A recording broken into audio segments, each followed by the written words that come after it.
Since its debut in 1938, Thornton Wilder's Pulitzer Prize-winning play, Our Town, has been embraced as an American classic on the stage. Our Town represents Americana, the small town life of the early 1900s. It is a world most of us have never experienced. The fictional village of Grover's Corners contains quaint activities of yesteryear. The play details the marrying, living, and dying of the inhabitants of Grover's Corners. Our Town was a very special play for me back in 2011. I was one of the founders of MCT in 1982 when we created a loving community and family. And Our Town reflects that kind of relationship. An outstanding memory for me was opening night, with cast and crew excited and ready, champagne and goodies stocked for the gala that follows every opening. But that day was one of those occasional storms that hit SLV. We did not get to go on. The electricity was off and the show could not be performed, even though the audience had arrived. So, instead of the play, that night, we had a party, which was definitely true to MCT's traditions. The rest of the run was absolutely dreamlike in its beauty. Act 1, which Wilder called Daily Life, introduces the audience to the small town, Grover's Corners, New Hampshire, and to the people living there as the morning begins in the year 1901. The name of our town is Grover's Corners, New Hampshire, just over the line from Massachusetts. Latitude, 42 degrees, 40 minutes. Longitude, 70 degrees, 37 minutes. The first act shows a day in our town. The date is May 7th, 1901, just before dawn. Just about. Sky's beginning to show some streaks of light over there in the east, back of our mountain. Morning star always looks wonderful bright the minute before it has to go, doesn't it? Well, now I'm going to show you how our town lies. Up here is Main Street. Cutting across it over there to the left are the railroad tracks. And across the tracks is Polish town, a couple of Penn families, and the Catholic Church. So the Congregational Church is over there, Presbyterians across the street, and the Methodist and Unitarian are over there, and the Baptist is down in the hollow by the river. All along Main Street is a row of stores, hitching posts and horse blocks in front. Now, the first automobile is going to come along in about 5 years. Belonged to Becker Cartwright, our town's richest citizen, lives up in the big white house up there on the hill. Now, over here is the grocery store, Mrs. Morgan's drugstore. Almost everybody in town manages to look in those stores once a day. Public school is over yonder. High school's even farther over. 8:45 mornings, noon times, 3 o'clock afternoons. The whole town can hear the yelling and screaming coming from those schoolyards. Now this is our doctor's house. Doc Gibbs. This is the back door. And here's some scenery for those of you who feel they have to have scenery. This is Mrs. Gibbs' garden. Corn, peas, beans, hollyhocks, heliotrope, lots of burdock. Now in those days, our newspaper came out twice a week, the Grover's Corner Sentinel, and this is Editor Webb's house. And this is Mrs. Webb's garden. It's just like Mrs. Gibbs, only there are a lot of sunflowers too. And right here is a big butternut tree. It's a nice town. You know what I mean? Nobody very remarkable has ever come out of it as far as we know. The earliest dates on the tombstones up in the cemetery say 1670. There are Grovers and Cartwrights and Gibbses and Herseys. Same names are here today.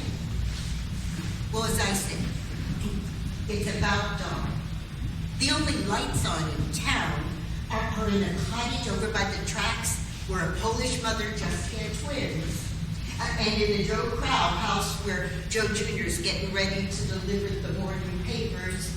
Oh, and at the depot where Shorty Hawkins just is getting ready to flag the 545 to Boston.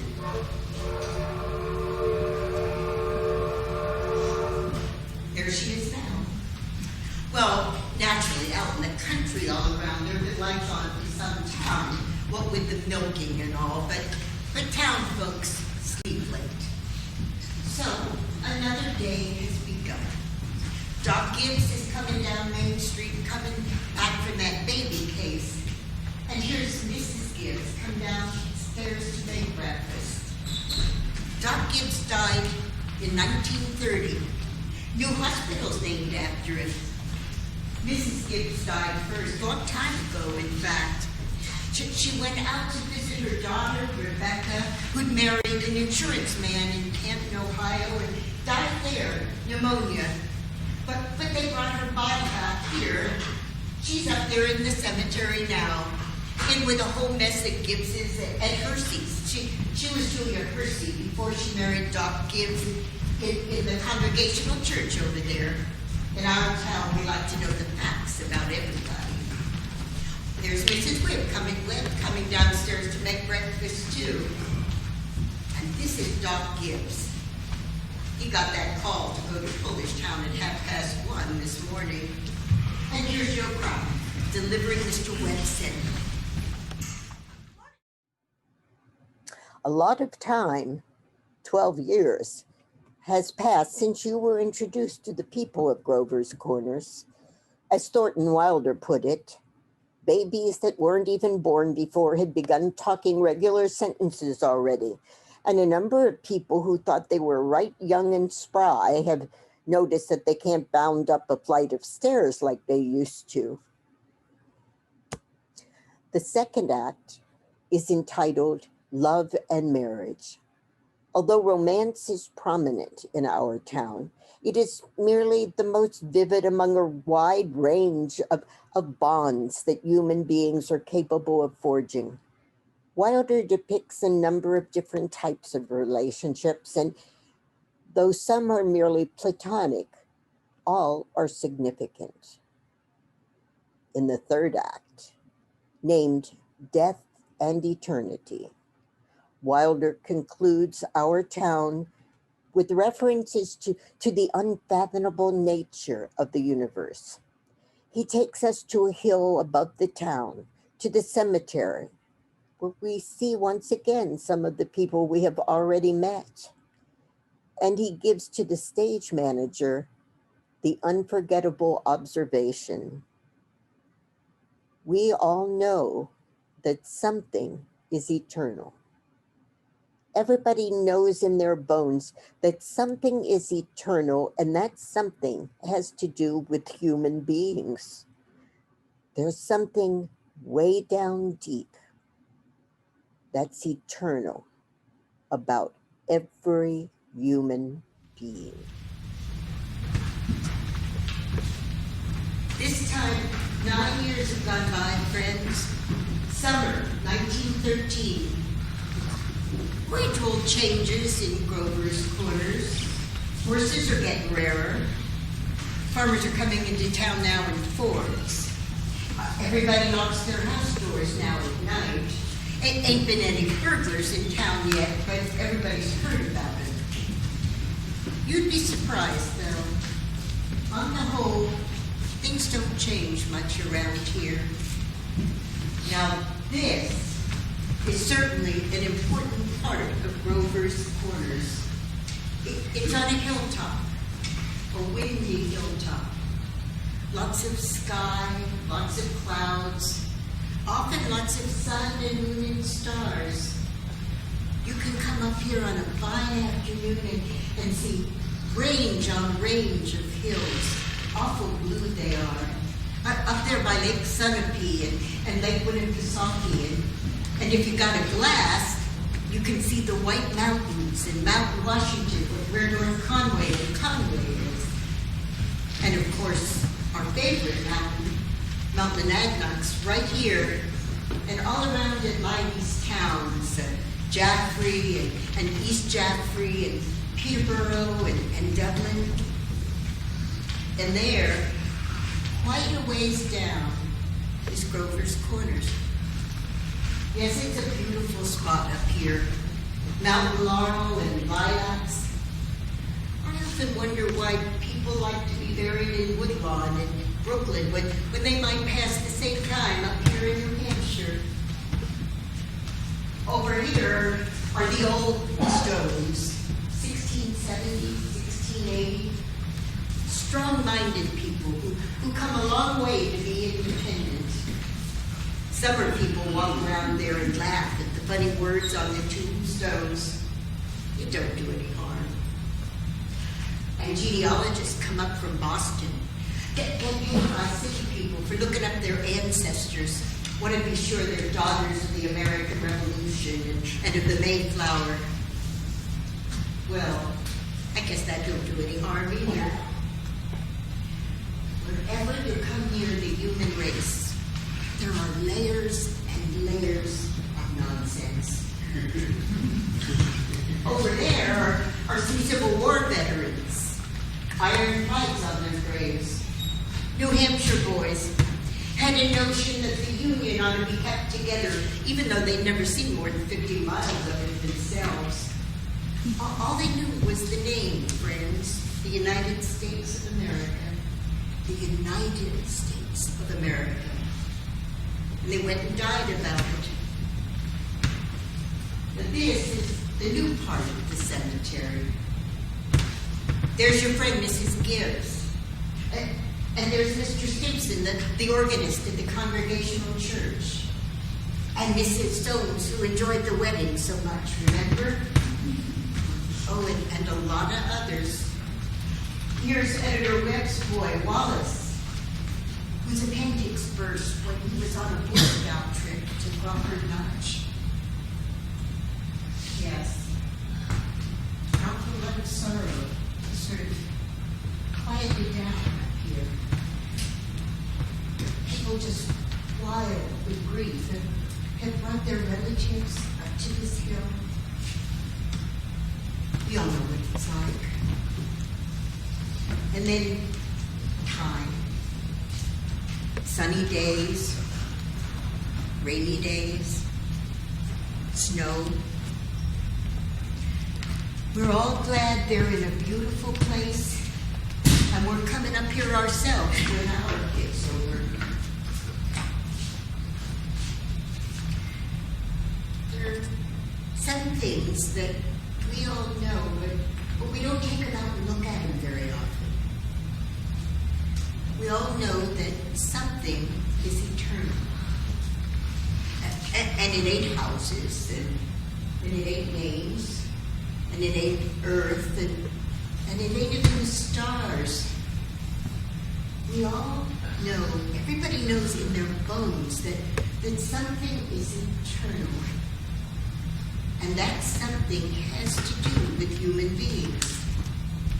All the greatest people who ever lived have been telling us that for 5,000 years.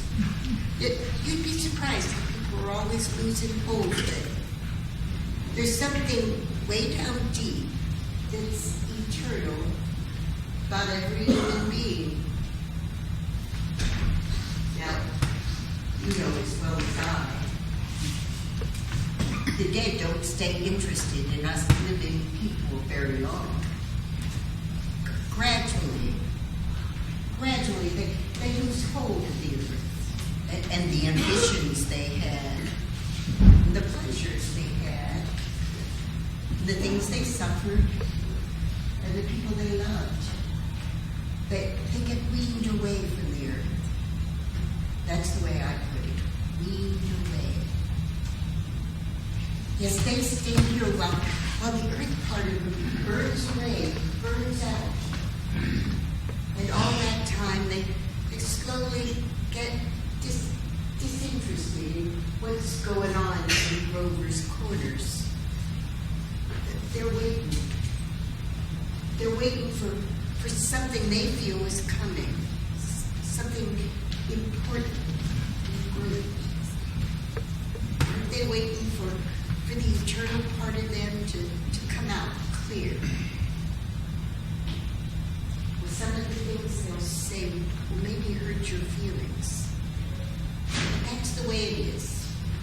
Mother and daughter, husband and wife, enemy and enemy, money and miser. All those terribly important things sort of grow pale around here. And what's left? What's left when memory's gone and your identity? Well, here comes some living people. Here comes Joe Stoddard, our undertaker, supervising a new made grave. And here's Sam Craig, a Grover's Corners boy,